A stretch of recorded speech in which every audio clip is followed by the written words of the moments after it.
Senhor, irmãos. Bom que a gente pode estar mais uma vez reunidos como igreja para adorar a Deus, não é? Deus tem sido tão bom com a gente, tem cuidado de nós de uma maneira tão especial. E quando a gente vem para um culto como esse, eu acho que uma das coisas que nós precisaríamos fazer é vir com o coração agradecido. Amém?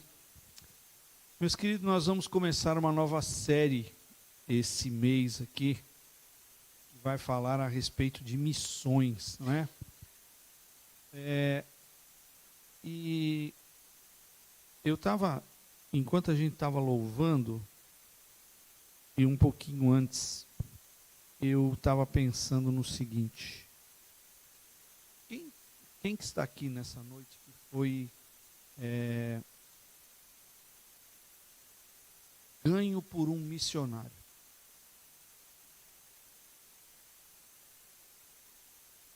Opa, está melhorando. Quem foi aqui? Quem aqui foi ganho para Cristo? Ouviu o Evangelho? Foi discipulado por um missionário? Nossa. Obrigado, Ana. Todos nós.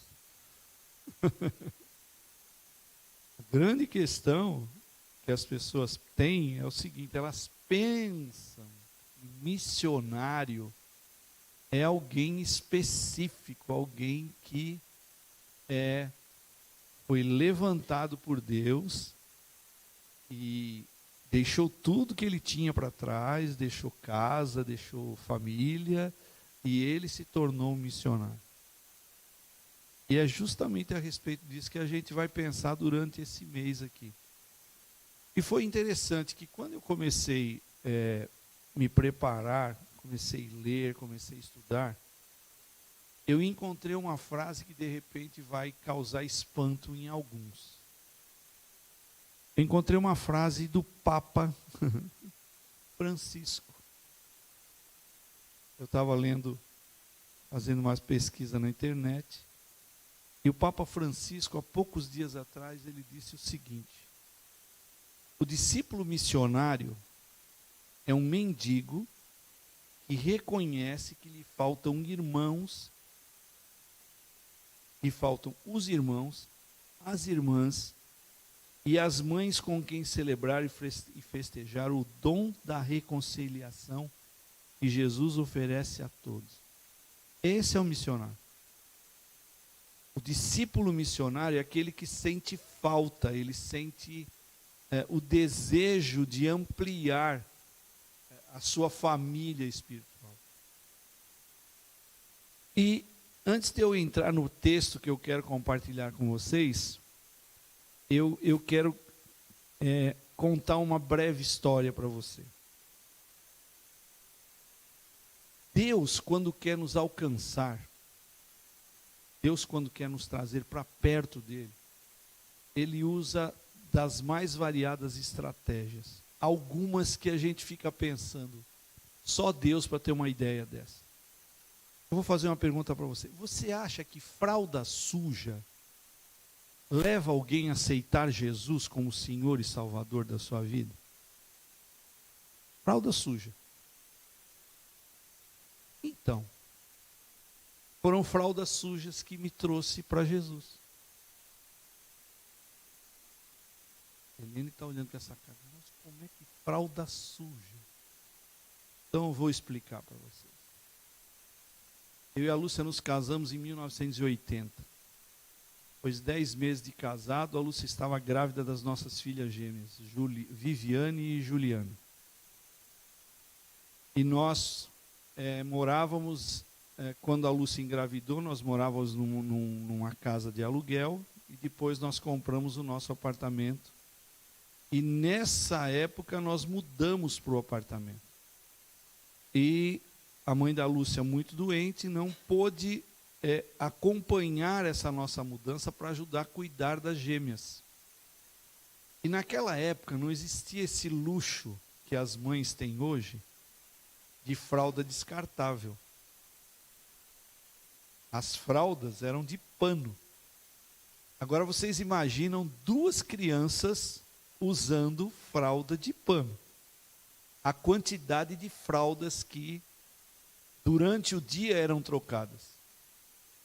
E o que acontece? Quando nós chegamos nesse novo prédio, era um prédio recém-construído, nós fomos, acho que a segunda ou terceira família que fomos morar no prédio. E uma senhora que nós mudamos para o 3º andar, e uma senhora que morava no 4º andar, se compadeceu de ver a Lúcia, uma jovem de 20 anos, com 2 crianças pequenas, totalmente inexperiente, tendo que cuidar daquelas 2 crianças e tendo que lavar fraldas. E essa senhora, ela se disponibilizou para ajudar a lavar as fraldas das crianças. E nessa época, eu era um doido. Melhorei um pouquinho. Mas eu era um doido. Eu estava vivendo uma vida assim, totalmente sem regra, né? E essa senhora começou a ajudar a Lúcia a lavar as fraldas das crianças. E eu me lembro que era interessante, porque o nosso prédio dava fundo para algumas residências que tinham quintal. E não foram poucas as vezes que essa senhora lavava as fraldas das nossas filhas e jogava pela janela para a vizinha estender no quintal, porque secava mais rápido. E essa mulher começou a nos ajudar. E um dia, eu descobri que ela era crente. E eu não queria ver crente nem pintado de ouro. Não é? Eu era meio católico, eu era meio espírita, eu era qualquer coisa. E um dia essa senhora virou para mim e disse assim: você não quer ir na minha igreja? E a primeira coisa que veio na minha cabeça foram as fraldas. E eu que sou sincero para vocês, eu não pensei em falar, eu vou na igreja, porque senão ela deixa de lavar as fraldas. Eu pensei no seguinte: olha, eu vou à sua igreja, mas por dentro eu estava assim, eu estou indo para a igreja para retribuir a lavagem das fraldas. Eu cheguei numa igreja que era a metade disso aqui. Eu tinha uma concepção a respeito de cristão, que quando eu cheguei lá, falei, é exatamente o que eu pensava. Uma igrejinha pequena do fogo, e todo mundo pobrezinho, chinelinho do dedo, as cadeiras, não eram essas cadeiras de luxo que nós temos aqui, era cadeira de madeira, que tinha uma tábua pregada atrás, assim, para as cadeiras não se moverem. E quando eu cheguei lá, rapaz, esses crentes gritavam, esses crentes cantavam, eu não entendia nada. E na época eu estava com bem mais barba que essa aqui, tinha um cabelão no ombro. E eu sentei no fundo e falei, cambada de louco. Aí cantaram, bateram palma, bateram palma, teve testemunho, teve de tudo que tinha direito. Aí o pastor subiu. E o pastor, ele parecia o Bozo. E quem lembra do Bozo? O paletó dele não combinava com a calça, que não combinava com a gravata, que não combinava com a camisa. Ele era um carro alegórico. E quando ele subiu, ele abriu a Bíblia e começou a pregar. E essa senhora que havia me levado para a igreja, era uma senhora de cor, uma negra. Primeira coisa que veio na minha cabeça, ô nega linguaruda. Contou minha vida. Ela viu alguma coisa que eu estou fazendo errado lá na minha casa, chegou para o pastor e o pastor agora está usando para falar para mim. Acabou o culto, era um sábado, só eu tinha ido para a igreja, a Lúcia ainda não ia. E ela entrou no carro, a primeira pergunta qual foi? Gostou? Eu falei, gostei. Amanhã tem mais. Eu falei, não, amanhã não. Passaram-se mais algumas semanas e teve uma festa da igreja. E festa de igreja pentecostal é festa mesmo. Ela me chamou e quando eu cheguei lá, eu não esqueço o nome desse pastor, nunca vou esquecer. O nome dele era Odair, muito pequenininho. Ele era o pastor que foi convidado para pregar. E teve canta, bate palma, canta, bate palma, canta, bate palma. E o Odair subiu para pregar. Quando ele subiu para pregar, eu falei, o negócio aqui é feio, porque aqui todo mundo é fofoqueiro. Porque esse cara nem é daqui da igreja. E contaram tudo para ele, porque ele está falando tudo da minha vida de novo. Por que eu estou contando essa história para vocês? Para dizer o seguinte: você é um missionário. Eu sou um missionário. Você, quando está arrumando bicicleta, você é um missionário. Você, quando está ajudando uma pessoa que tem dificuldade de se locomover, você é um missionário. Todos nós somos missionários. Todos. Não é algo exclusivo de alguém. Não é um cargo que é dado para alguém. Não é uma posição que é dada para alguém. Vocês querem ver? Abram sua Bíblia comigo. No Evangelho de Mateus, no capítulo 28, 19 e 20. Você vai falar assim, de novo Mateus 28, 19 e 20? Porque nós precisamos prestar atenção. Jesus disse assim, portanto, ide, fazei discípulos de todas as nações, batizando-os em nome do Pai, e do Filho, e do Espírito Santo, ensinando-os a guardar todas as coisas que vos tenho mandado, e eis que estou convosco todos os dias até a consumação dos séculos. Mas sabe o que é interessante? Eu conheço muitos cristãos que eles gostam do final do versículo. Eis que estarei convosco todos os dias até a consumação dos séculos. Todo mundo quer ter Jesus ao lado dele, até a hora que Jesus voltar. Quem não quer? Não é? Quantas vezes já lemos e já ouvimos pregações a respeito desse texto?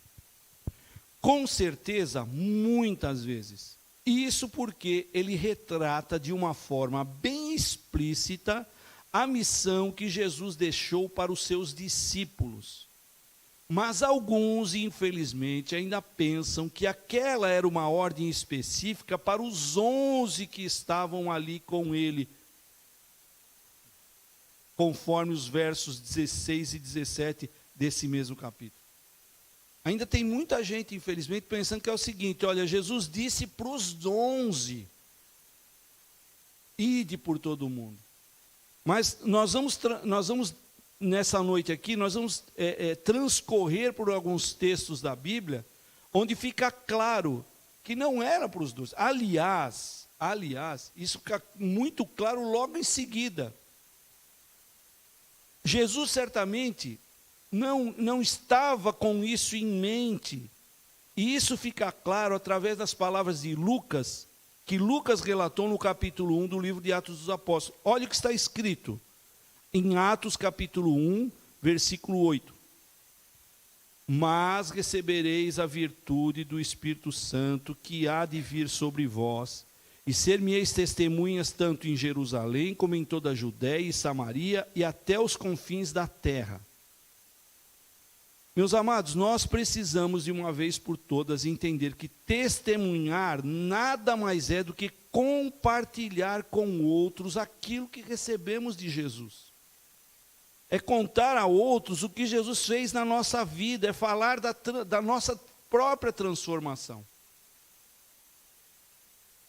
Antes da ascensão de Jesus, ele entrega não só aos 11, mas a aproximadamente 120 pessoas, conforme está em Atos 1,15. Eu queria que você visse isso. Livro de Atos, capítulo 1, verso 15. Veja o que está escrito. Para, de uma vez por todas, desmistificar que a ordem do ide de Jesus ela é exclusiva para os 11. Atos, capítulo 1, verso... desculpe aqui que eu encontrei. Verso 15, diz assim: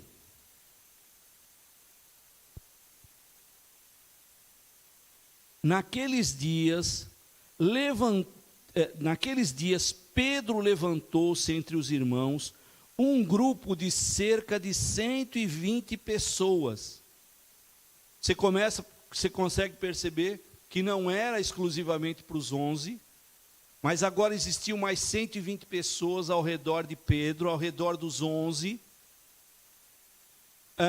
A estratégia, Jesus, quando ele vai ser recebido nos céus, ele enxerga ele entrega para os 11 e para essas aproximadamente 120 pessoas uma estratégia que faria com que o ide que ele havia dado fosse cumprido na íntegra. Tudo teria início por Jerusalém. Como nós lemos, olha: recebereis a virtude do Espírito Santo que há de vir sobre vós e sereis testemunhas, tanto em Jerusalém, como em toda a Judéia, Samaria e os confins da terra. Começa por onde? Começa pelo lugar que você está. Começa pelo lugar onde você tem influência. Começa pelo lugar onde você tem as pessoas à sua volta. Tem muita gente pensando que, não, eu para fazer o ID, cumprir o ID de Jesus, eu tenho que sair, eu tenho que fazer como o Emanuel fez indo para a Croácia, eu tenho que fazer como o pastor Marcos fez indo para Portugal. Não. É ali onde você está. Onde você tem contato com as pessoas. Tudo teria início, como eu disse, por Jerusalém, pelo lugar onde eles estavam cheios do Espírito. Ali é que eles começariam a obra missionária de fazer novos discípulos. Percebemos por esses breves textos que o fazer missões é algo que começa primeiramente no local. Nós temos um campo missionário aqui como indivíduos e nós temos aqui um campo missionário como pessoas. A nossa rua, ela não pode ficar sem nos conhecer. Os nossos vizinhos têm que saber o que acontece ali. Eu me lembro que quando nós chegamos aqui, quando nós mudamos para esse prédio, na nossa frente aqui morava uma senhora com uma menininha no 2º andar.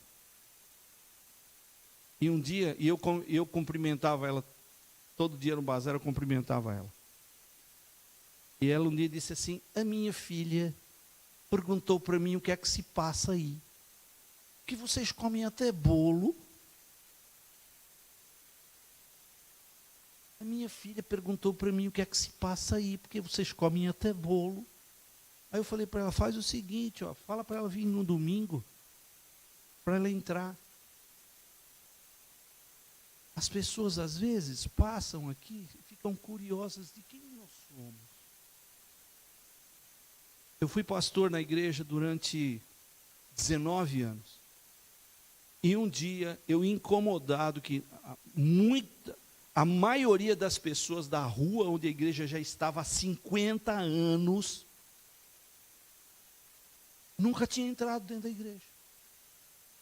E aí eu saí para perguntar. Vocês sabem o que eles me disseram?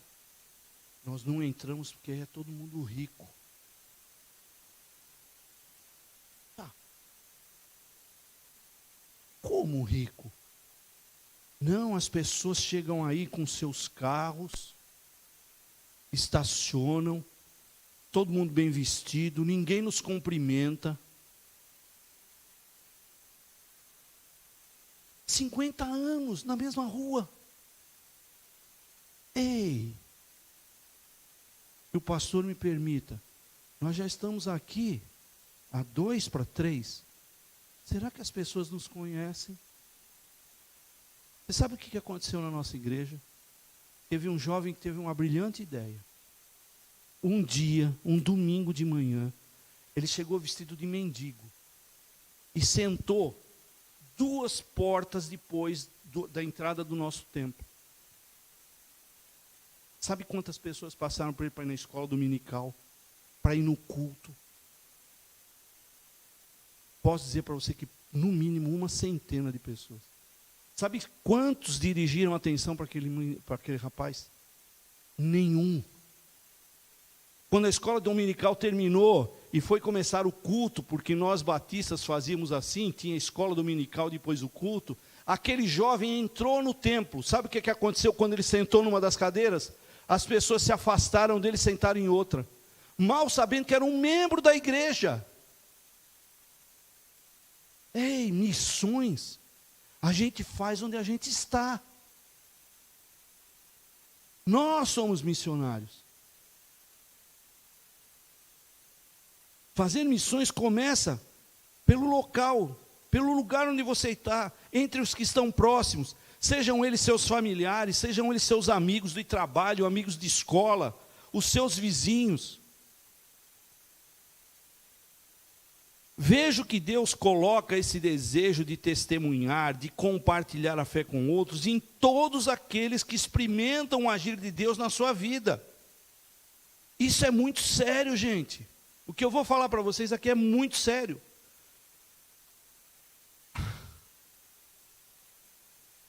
Vasculhe o seu coração, mas no fundo do seu coração, você tem desejo de ver as pessoas que estão à sua volta sendo salvas por Jesus? Mas você tem mesmo desejo? Ou você simplesmente você está assim, não, eu vou para a igreja.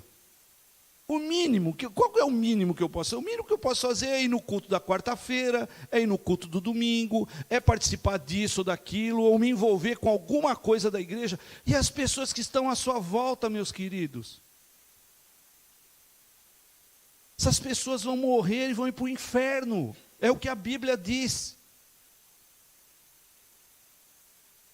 E Deus me mostrou, através da sua palavra, 2 exemplos que vocês conhecem, típicos de pessoas que realmente estavam com seu coração voltado para Deus e que estavam incomodadas. Elas não queriam guardar o que elas receberam de Deus só para elas. O primeiro exemplo que eu quero dar para vocês é do centurião chamado Cornélio. Atos capítulo 10, versos de 25 a 27. Podemos ver um exemplo disso, dessa atitude de querer compartilhar com os outros aquilo que nós recebemos como cristãos, no que Cornélio faz, na atitude que Cornélio faz. Podemos ver um exemplo disso na atitude que o centurião Cornélio teve quando recebeu Pedro e alguns irmãos cristãos em sua casa. O contexto desse texto, meu querido, mostra Pedro tendo uma briga com o Espírito Santo. Pedro vai para a casa de um homem. Enquanto a comida estava sendo preparada, Pedro sobe no alto da casa. E lá ele tem uma visão que descia um tipo de um lençol com vários animais que, segundo a tradição judaica, eram impuros.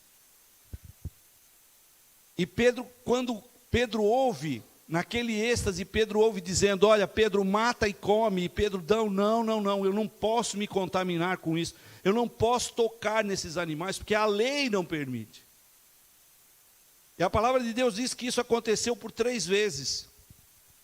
E na terceira vez o que acontece? Alguém bate a porta daquela casa.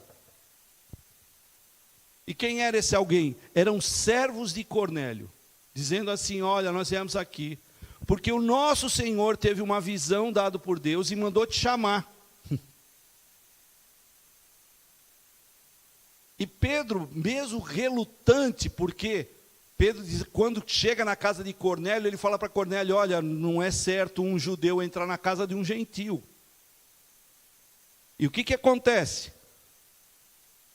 Antes que Pedro chegasse, Cornélio já tinha tido uma experiência com Deus. Ele sabia que Deus tinha algo de especial para falar para ele através de quem? De Pedro. E sabe o que Cornélio faz? Veja o que está escrito. E aconteceu que, entrando Pedro, saiu Cornélio a recebê-lo e, prostrando-se aos seus pés, o adorou. Mas Pedro o levantou, dizendo: levanta-te, que eu também sou homem.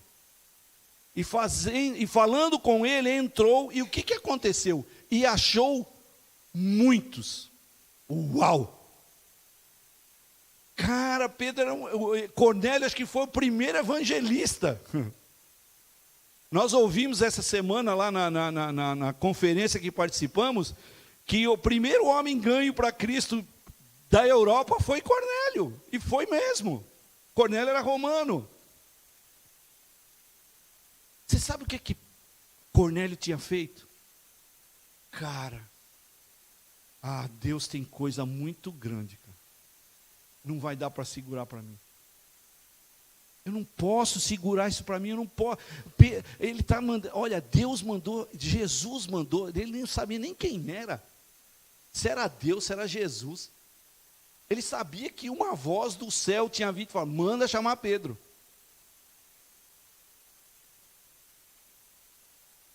Você percebeu, achou muitos. Me chama a atenção, ou me chamou a atenção, a disposição de Cornélio em compartilhar das coisas que Deus ia dar para ele com os amigos, com os familiares, com os vizinhos. Sabe por quê? Porque na visão que Cornélio teve, lá no capítulo 10 de Atos, no verso 6, olha o que a voz que ele ouviu disse para ele: ele te dirá o que deves fazer. Deixa eu fazer um plim-plim aqui.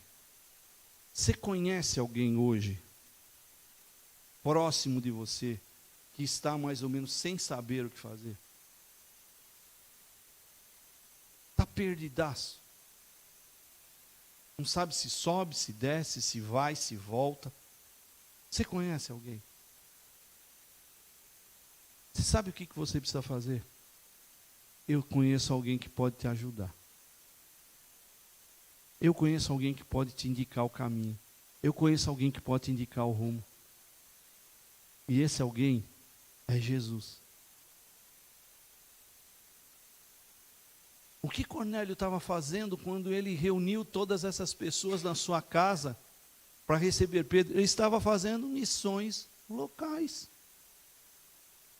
Ele não precisou sair, ele não precisou ir para outro país, ele não precisou vender tudo que tinha, ele não precisou juntar tudo em 2 malas e mudar, nada disso.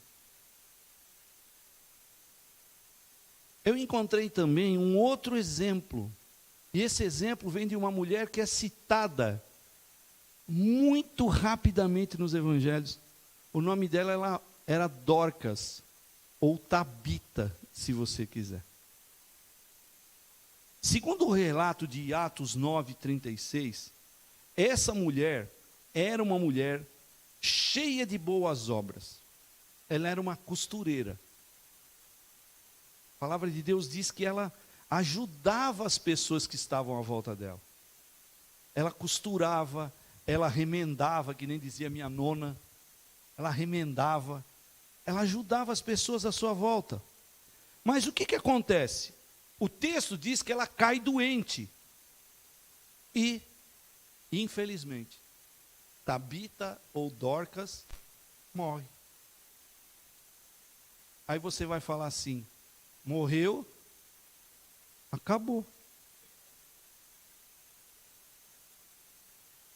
Mas percebam o que é que Deus é capaz de fazer. A palavra de Deus diz que Pedro fica sabendo da morte de Dorcas. E Pedro se dirige à casa dela. Pedro sobe onde o corpo daquela mulher estava já inerte. E Pedro ora por aquela mulher, e aquela mulher é ressuscitada. Deus é tremendo, usa fralda, usa morto. Deus vai usar de todas as formas para trazer pessoas para o seu reino. A grande jogada, vamos dizer assim, é eu e você estarmos abertos para sermos missionários. essa mulher ressuscita. E veja o que está escrito em Atos capítulo 9, verso 42. E foi isto que o ressuscitar dessa mulher foi notório por toda Jope, e muitos creram no Senhor. Uau, é tremendo isso, gente. Quando Deus quer salvar pessoas, Ele ressuscita. Vou repetir, quando Deus quer salvar pessoas, Ele ressuscita. E agora você vai tomar um susto.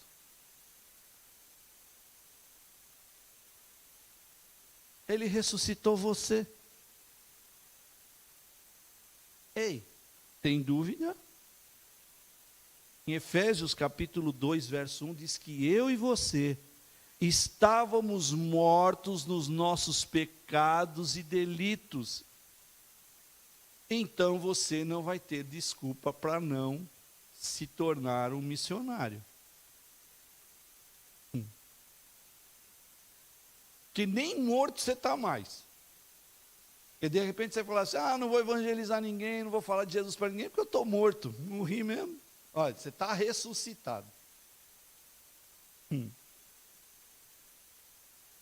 Meus irmãos, nada, absolutamente nada falta para a gente fazer missões locais. Vou repetir. Vou repetir com outras palavras. Você não tem desculpa. Entendeu? Você não tem desculpa. Mas eu não sei falar.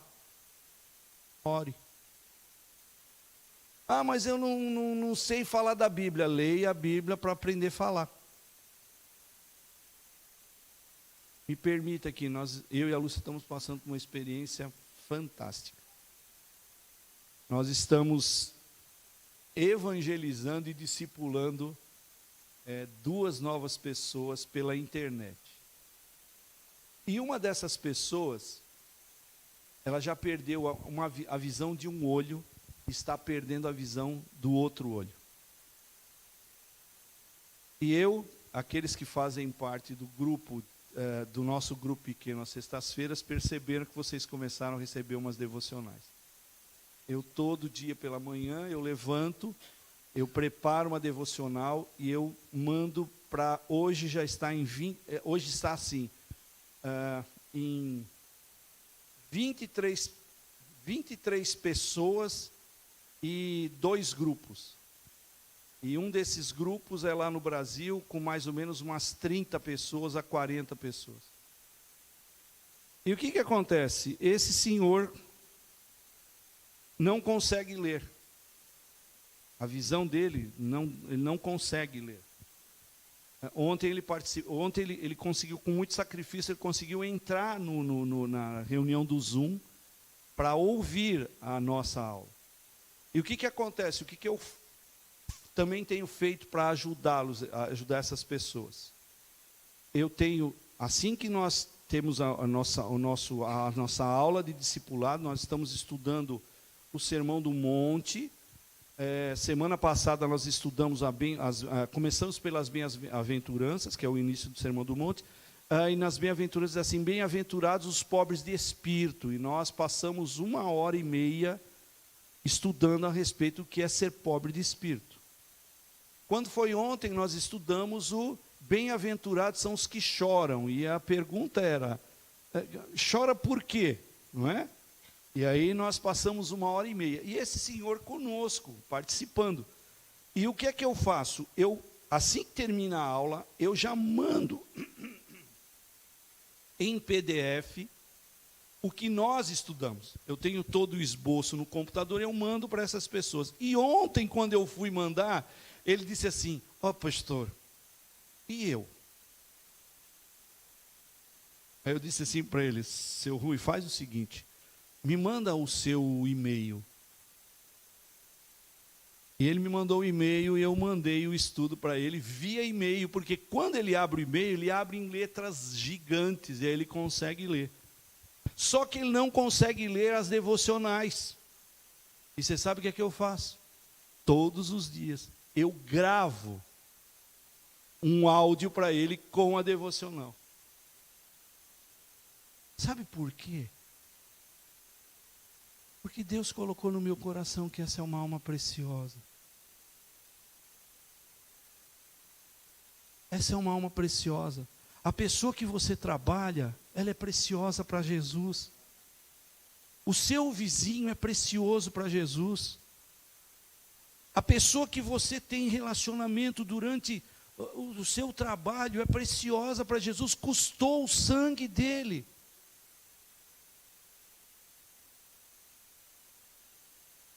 Deus enviou Jesus a esse mundo para salvar. E Ele o fez morrendo pelos nossos pecados. Ele, Jesus, poderia ter dado a obra como feita, como concluída, quando ele se entregou na cruz, quando ele está consumado. Ele poderia ter, está consumado.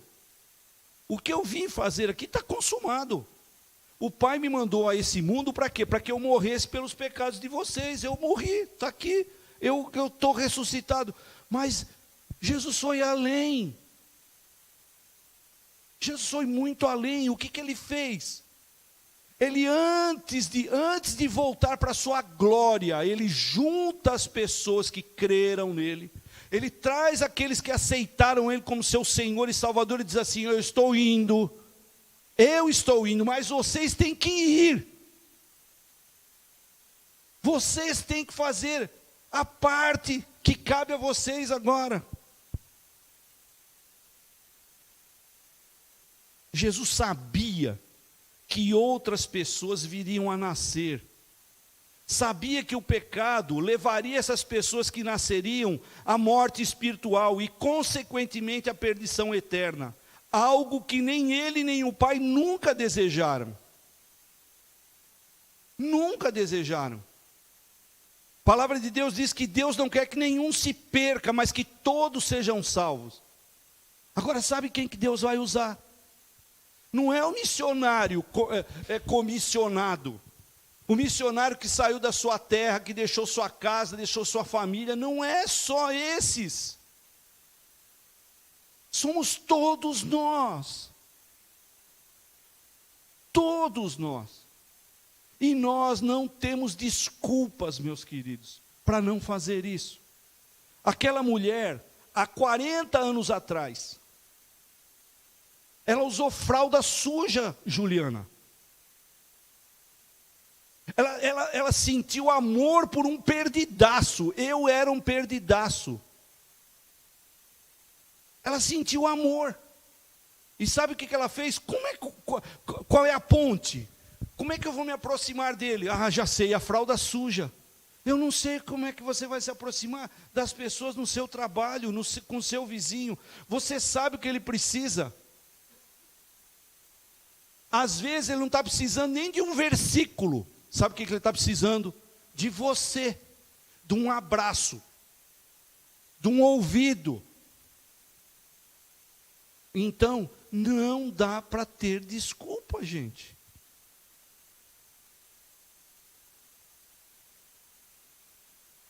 Deus Pai poderia ter dado essa tarefa de evangelizar aos anjos. Olha, ele tem anjo pra caramba lá em cima. E uns anjos pilhados de vontade de descer aqui para baixo e fazer a festa. E evangelizar todo mundo. Mas está tudo seguradinho, fica tudo quietinho aqui. Ó. Fecha as asas. Porque são eles que vão ter que fazer essa obra. Deixa eu fazer mais um plim-plim. Eu tenho um monte de medo, sabia? De barato eu não tenho. Mas eu tenho medo, sabe do quê? De chegar na presença de Jesus com a minha mão vazia.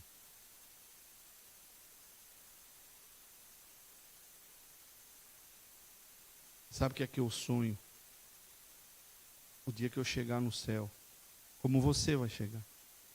E alguém bater nas minhas costas e falar assim: Rapaz, você não me conhece.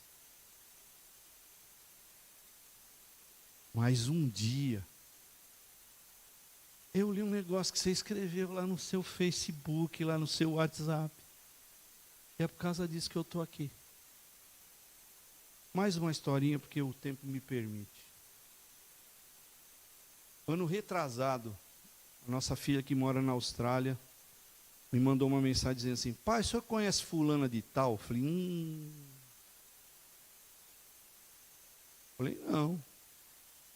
Sabe por quê? Essa moça, ela entrou no meu Instagram e perguntou assim: você conhece um tal de Marcos Lucas? E a minha filha falou assim para ela: coincidentemente, é meu pai. E a moça falou assim: você poderia me passar o contato dele? Minha filha falou: opa. Ah, mas deixa eu explicar. Sabe o que acontece? Eu trabalhei com seu pai no ano de 1981. E no horário de almoço, seu pai ficava lendo Bíblia. Eu comecei a sentar na mesa do almoço com ele e eu comecei a estudar a Bíblia com ele. Inclusive, eu vou te mandar uma foto de um Novo Testamento autografado por ele, com a dedicatória. E eu queria agradecer para ele, sabe por quê? Porque hoje eu sou pastora de uma igreja. Gente, eu estou contando isso para vocês, não é para pôr luz em cima de mim, não. Eu estou contando para vocês porque é você.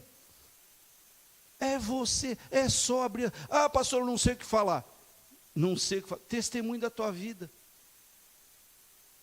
Só fala assim: eu era um perdido.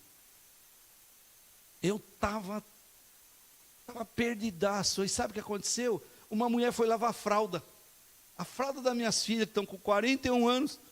E sabe o que aconteceu? Eu fui na igreja. E sabe o que aconteceu lá na igreja? Eu pensei que o pastor era um linguarudo, era um fofoqueiro. E era Deus falando comigo, Ele transformou minha vida já faz 40 anos.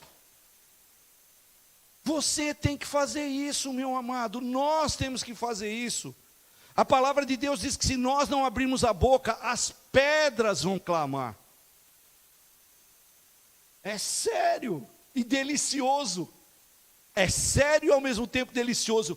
Porque que coisa maravilhosa é você ver alguém nascer de novo. É maravilhoso, é uma experiência que só um pai que teve filhos é que sabe como é que é. Quando você começa a ver assim, ontem, meu Deus do céu, ai, me dá coceira. Ontem, em algum momento, eu fui falar de tricotomia. Tem gente pensando que é de tricô. Não, não é tricotomia. Eu fui falar de que o homem é composto de corpo, alma e espírito. E fui mostrar alguns textos da Bíblia. Quando terminou a nossa reunião, já era quase 10h30. Para o que tinha começado às 8h30. Aí, quando termina, eu estou... E ó, 10h30, porque às 11 está no relógio de oração, pastor. Eu falei, cara, eu preciso comer alguma coisa, que eu estou morrendo de fome. Daqui a pouco, meu WhatsApp, ó, pastor, eu não entendi direito aquela questão de alma e de espírito. Tu podias me contar? Minha irmã, olha, para a semana que vem, eu prometo que eu vou preparar alguma coisa para mostrar para você. Sabe por quê?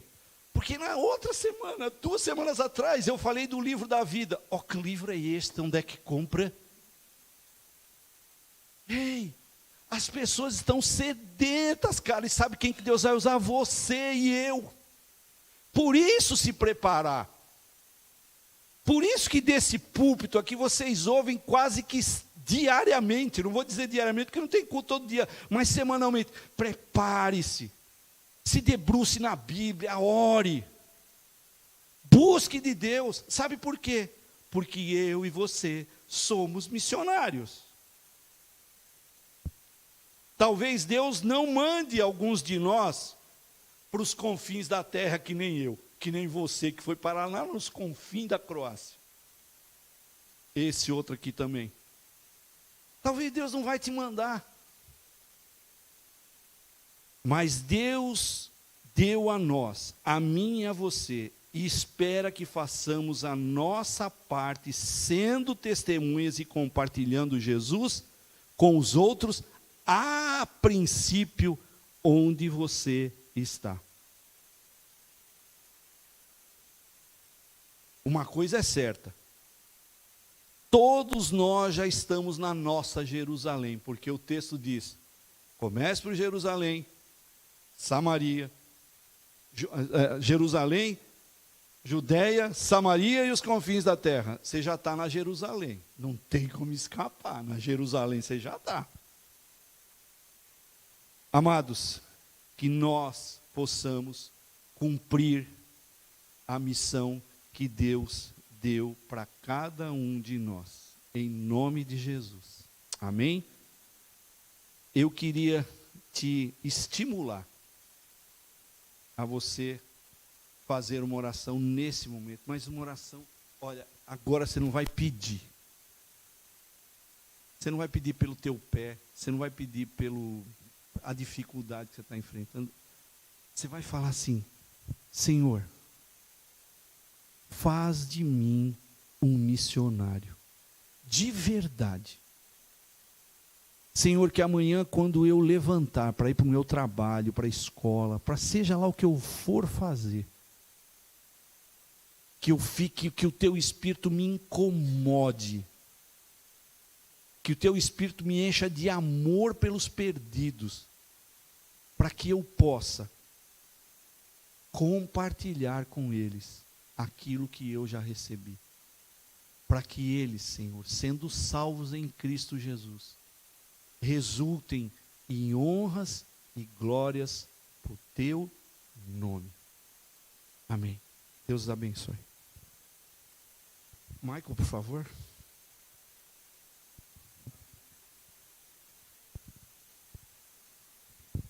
Amém.